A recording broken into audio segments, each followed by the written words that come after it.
So you were there from day one pretty much then, yeah? Before there was even a name, yeah. Before there was even a name. We try something, and if it works and we take that risk, then we literally go all in. Oh, there's no middle ground. It's like another example of what Next is about. You have to treat it like your own brand. If this was your own money, if this was your own product, what would you deliver? What do you want to wear?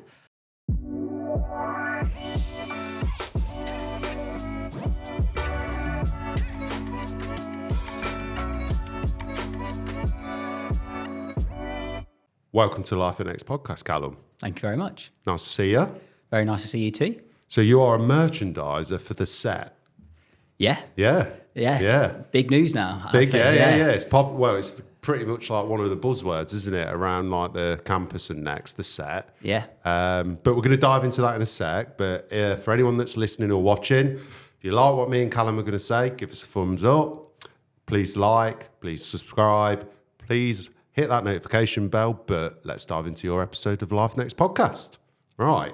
So talk to me about it. What is the set first? Because, you know, we've had one person on in the past, maybe that's given, but if people haven't seen that, then give us your own version. What's the set? Yeah, well, I mean, we've grown and changed as well multiple times in the year and a half we've been going. It's been really exciting, but I think what we are is a packs-based business. We deliver in packs. It's essentially a one-stop shop for someone to go and hopefully in 1, 2 or 3 purchases get a whole new wardrobe.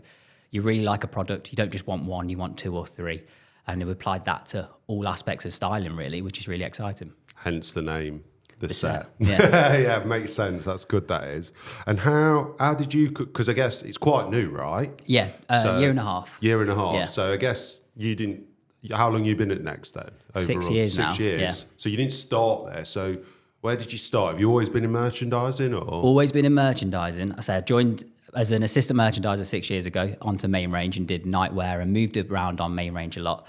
And then main range being, just explain that as well. Yeah, main range being just all of our next branded stuff. So on what was that on? Non-clothing. Non-clothing. Yeah. So really excited. Moved around there. Did lots of different areas up there. Moved across the floor. So we're talking nightwear, shoes. Gaining a lot of experience. Slippers. Then. Yeah, all the experience in lots of different areas. We have different fabrics, which was really exciting. And I think because I've done that, it then lended itself really well to then moving across to licensing, where we do every single style under the sun, because we're really quite focused at Next, especially on main range. It's, you know, there's a jersey team, there's a dresses team, there's all those kind of teams, whereas we are just one team that deliver everything, all different types of products. So yeah, about 2 years ago, I got approached to come over to licensing and start a new brand, which was the set. It wasn't called the set at the time. That was to come later on. That's a very exciting story as well.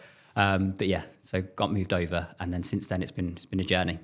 And what's like in your words, what is merchandising as well? Because I think in a lot of businesses it means so many different things, and then follow-up question from that will be, what's merchandising for the set? Yeah, everyone always says that, and it's always like, visual merchandising. Is it dressing up stores? Yeah, it's like, no, I am not very creative in that aspect. So I'm glad I never have to dress a store.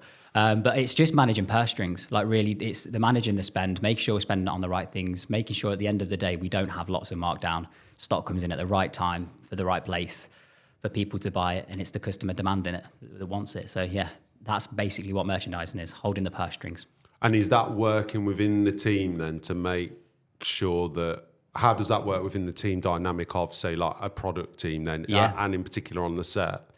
So I think it's a dynamic between the design, the buyer, and the merch. Oh, so it's similar to what you'd find on a Next product team then. Yeah, definitely. And we're probably not as big as a team. There's probably not as many people who've got a voice in there, but because it's a smaller team, we can deliver product really, really fast. And I think that's another aspect to it as well.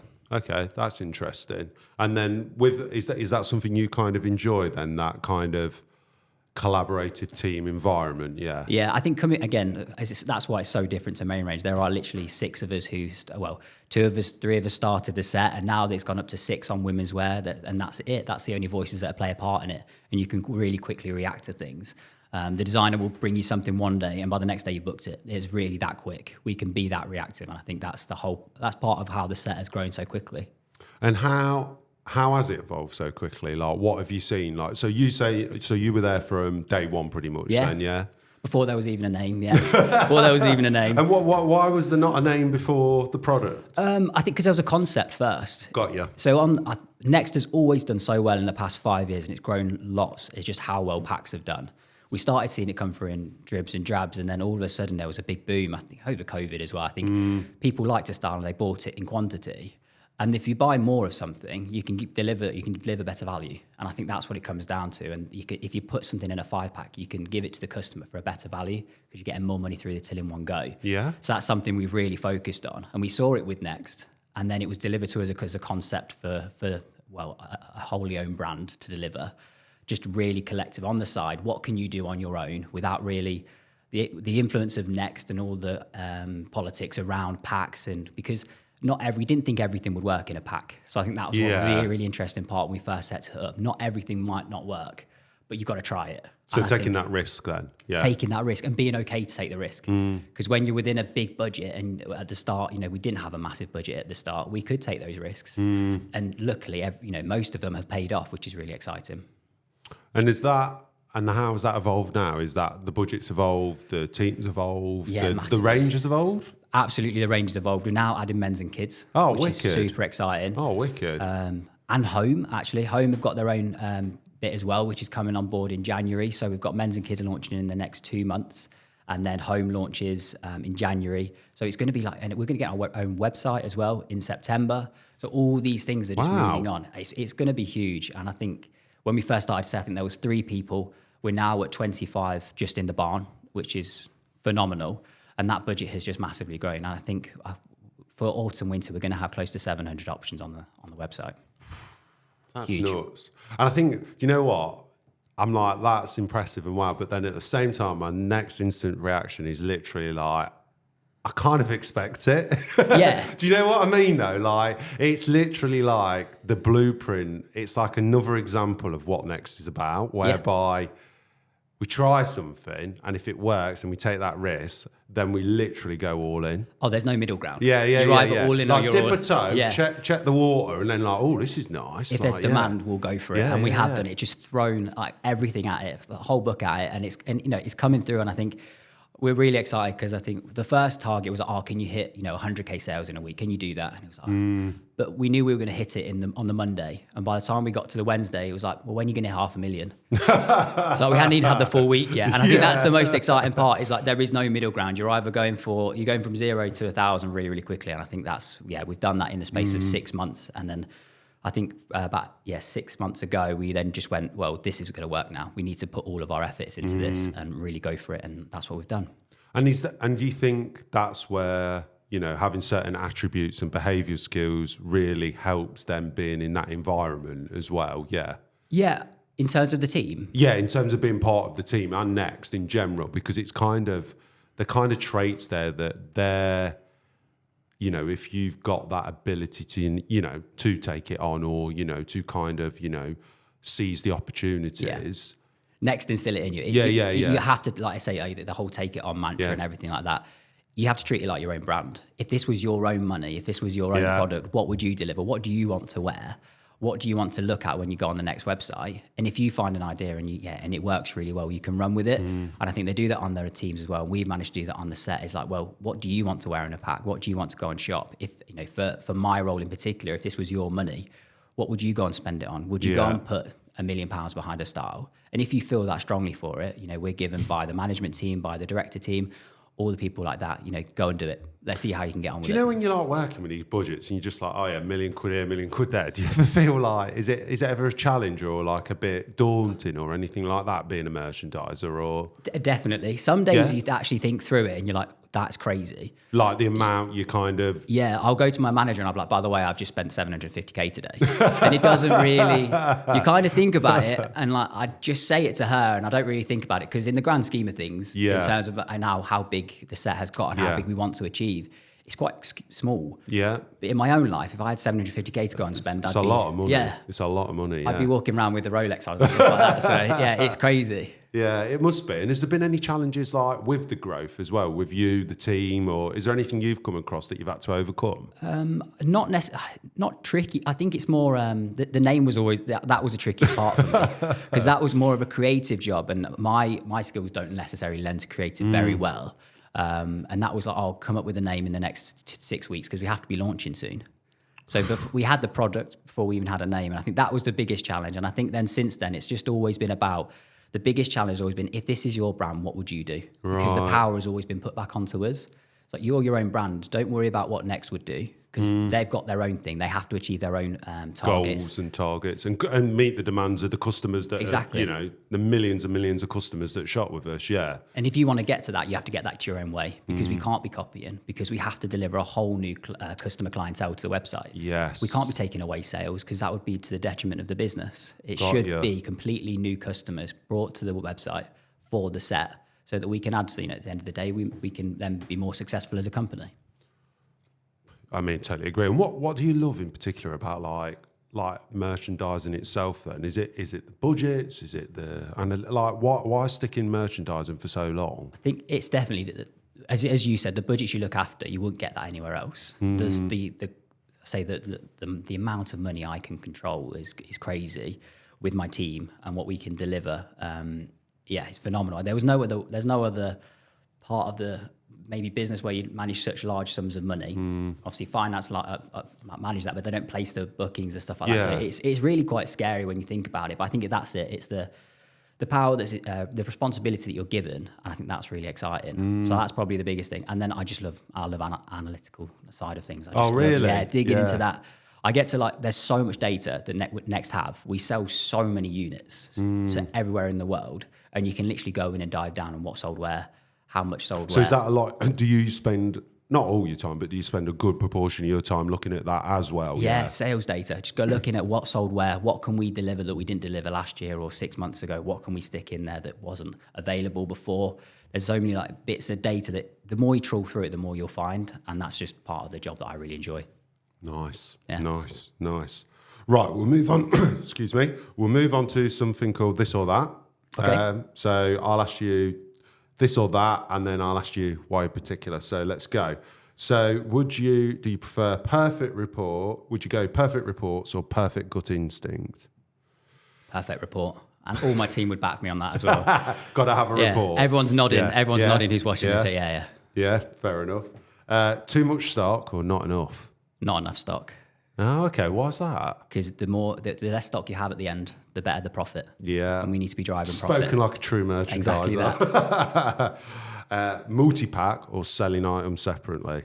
Got to be multi-pack every day of the week. I mean, you're on the set now. Exactly. You've got to say that, eh? The Enderby campus, because you've worked there, or the barn? Oh, that's a tough one. That is a tough one. Got to go to the barn. I was going to say definitely go to the barn, but I mean, there's so many pros and cons to both areas, but definitely the barn. Okay. Been there a few, as I said, I think before we started the podcast, I was like, I got out of the car and a sheep was aggressively barring at me. So, you don't get that here. Sheep, yeah, if you love sheep. If you love sheep, you're in the right place. Launching a new product or seeing one evolve? Or launching a new product. Okay. Yeah, there's nothing better than part week sales when something goes up in part week sales. Nice. You can get the managers excited about it straight away. You've already thought of what you're going to do with it before we get to the trade on the Monday. All those things, really exciting. Nice. This is for yourself, only ever be able to wear coordinated sets or never be able to wear anything that matches again. I don't think I wear many things that match anyway. It's a merch, that's the worry, I think. I walk into the office and people are like, what have you got on today? But okay, coordinated sets, because again, I'm on the set, have to be coordinated sets. Fair enough. What about you? I'd go never wear anything that matches again. Really? Yeah, never wear anything that matches again. I'm just like a mismatch. I just like to be like, do you know what I find as well? Like literally, if I plan I feel like I just put too much effort into it, and then People I'll just wait. Well, no, people don't notice, and then I'll just chuck something on. Everyone's like, "Oh, that looks good," or you look like a teacher was my latest compliment I got from a team, which I'm not sure was what I was going for. But Was it like what kind of teacher? If it's a geography teacher, or like that's not. I don't know. I didn't ask them. I was a bit like, I'm not sure this is the look I'm going for. But and everyone's like, it's a compliment. I was like, okay, all right. Work with the same team for the rest of your career, or have a random team every week. Work with the same team. We have such a close knit team on the set, and we have to be. So have you had that as well throughout your whole? Like, has that felt? Has it always been a team environment, whatever you've worked in? Yeah. Always been. I think with buying and what we work in, definitely, it's always been a team environment. It's always a collaborative effort, and you spend so much time with them as well. Like, you say it's a 9 to 5 job, but you don't really work at 9 to 5. You're always thinking about it, and there's always be something. Someone messages like, "Oh, what have you seen this on? Instagram? We need to buy this," and you're thinking about it on a Sunday when you shouldn't be. So no, it's all like that. I get that from a lot of product people at Next, that it's not like it's like no one's telling you. It's just you're generally interested in it. Yeah, it's like a thing you're really like invested in, like as an interest, not just as a. It's like, oh, and I get to do it as a job. Exactly, and you work with other like-minded people as well. Yeah. So being able to be around people who also really like it is great. And then I guess you just feed off each other. Yeah. And it just evolves over time. Yeah. And in the end, you send in some things that don't make sense. So you get it, so it's fine. And then last one, standing desk or seated desk? Seated desk. Yeah. I sit really slouch. Same. I've got this chair that basically kind of goes like that no one else can sit on, which is great because then no one else nicks it. But then do people think you're not at your desk then as well? Because I sit quite slouched. Tall. I'm quite tall. Because if I slouch, people just walk straight past and I get all the questions. You're just getting on with it. You're just getting on with it. And then kind of if there's people like, because I think there's a lot of people that we always get asked like, what is merchandising? So if someone was kind of trying to, look to join Next or join the set or one of our brands or anything, what advice or tips would you give them so they might go, do you know what, I'll go for that? It's an interesting question. We have a work experience in this week who's been she's been really interested in every aspect of the work we do, and she said a similar question to that on about merchandise, and I was like, I think it's just what you're into, and I think if you really like fashion but you can't, and there's certain, but you're really into maths. Like that's it. If you still feel like there's a passion for fashion, that's a really cliche thing to say. You're not the first, and you won't be the last. I can assure you. But and you don't feel like in buying isn't your thing. I think merch will be, because there's an analytical side to it, and it's like it is really analytical, and you can back because I've always found I can back my thoughts up with numbers. And that's what's really big for me. So I have the gut instinct. I have all the exciting parts of like, oh, I really love that, so I'm going to back it. And there's no real numbers to go behind it. It's just I've got a good instinct for it. But at the same time, you can go away and find all those numbers that back it up. I think that's the exciting part of it, is that, if you don't feel like, if you feel like you've got a flair for numbers and you want to be involved in fashion, it's the perfect thing for you.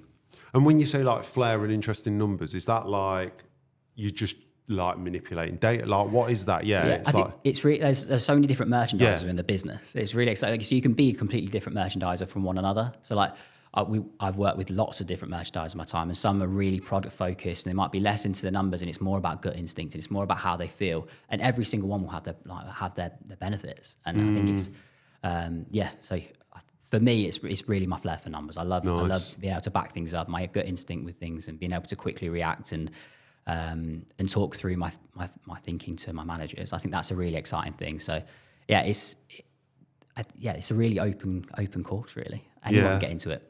Yeah, no. As long as you like a bit of numbers and spreadsheets, I think. Yeah, I think you've got it. I think that's got to come with it, right? And it's good as well, like you said there, picked up on what you said there in terms of like, it's still that collaborative element with the fashion there. It's like you're not just sitting doing spreadsheets all day. No. You're working on it. You're working with the team. And you feel product. You can go and touch the product. You're seeing the products. It's not like you got it on a screen. You get to go and... You product guys love touching and feeling that exactly product. That. Yeah. Going around the room, like picking out and putting it into different orders to try and get your head around things. You get all of that element of it.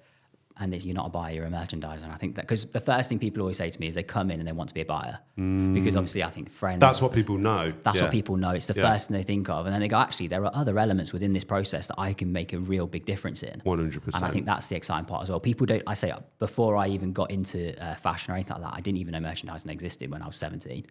And then all of a sudden, by the time I'm 21, 22, that's my life, that's my career. Yeah. So people don't really realize it's there, but yeah. And same with, I think there's other aspects as well, like technologists as well. Like people come in and like, there's a big element to that of Massive. technology, and people don't realize it. Yeah. And as well, I think all parts play such a crucial role in making those ranges. If you don't have one, it doesn't work. Yeah, absolutely. It falls down so quickly. You know, you don't have the designer, you don't have the merch, you don't have the buyer or the technologist. You're screwed. Full circle. Yeah, it's full circle.